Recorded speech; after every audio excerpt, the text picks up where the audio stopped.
Vos chakras émettent et reçoivent constamment de l'énergie. Si vous entretenez des pensées négatives, de mauvaises décisions, de mauvaises actions, vos chakras vont s'encrasser, vont s'engorger d'une énergie qui est sombre, dense. Revoyez ce tourbillon conique. Imaginez qu'il est sale, qu'il est complètement encrassé. Il y a des choses qui restent là, même des fois qui sont très anciennes. C'est pour ça que je dis qu'un soin énergétique, c'est comme si on était un vase trop plein et qu'en énergétique, on est libéré de ce vase qui est trop plein. Et bien, imaginez que chaque chakra est comme un vase, et bien il faut aller libérer ce qui l'encombre pour qu'il accueille correctement tout ce qui vient. Donc, ceux qui va l'obstruer ne pourront pas faire circuler l'énergie, vous l'avez compris. Donc l'énergie ne va pas circuler suffisamment dans le corps, ou on va dire maintenant plutôt les corps, et vous allez ressentir des états de déséquilibre, tels que des difficultés de concentration, de la fatigue, de la léthargie, et des états pathologiques. Tout ce qu'on a vu dans les déséquilibres. Il va donc falloir purifier vos chakras, les nettoyer plus exactement, les désencombrer. La purification des chakras va se faire en 2 étapes. La première étape, qui est une des plus accessibles, ça va être par le relâchement des formes pensées négatives, c'est-à-dire par les prises de conscience. Et c'est vraiment à ça que je vous amène dans cette formation. C'est d'offrir des voies d'exploration pour justement comprendre ce que le mal a dit. Quand je dis le mal, je ne parle pas que des pathologies physiques, je parle aussi des émotions, pouvoir comprendre ce qui fait que je suis encombrée de cette énergie-là qui stagne à l'intérieur de moi. Donc la prise de conscience va permettre ce relâchement. Donc naturellement de désencombrer les chakras.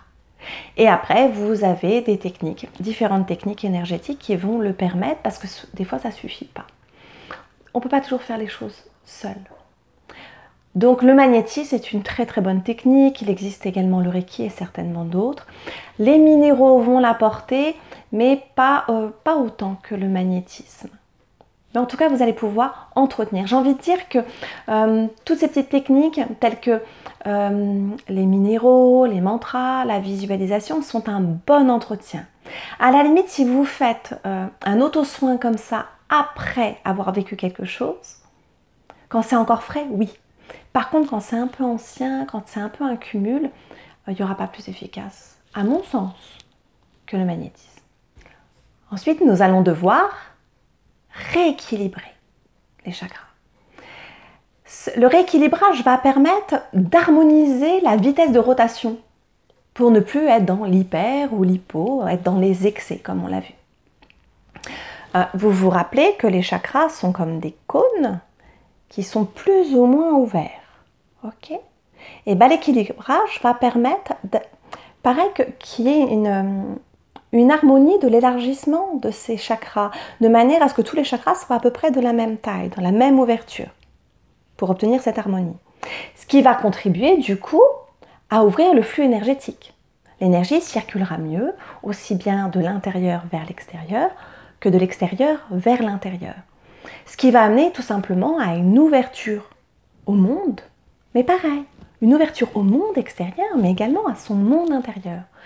La personne ne sera plus séparée, ne sera plus bloquée, ce qui permettra de redonner lieu à l'éclosion de nouvelles pensées, de nouveaux projets.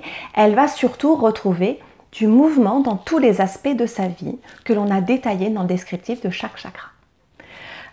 Ainsi, l'être qui est incarné, mais également l'être spirituel, va pouvoir réenclencher et poursuivre son évolution.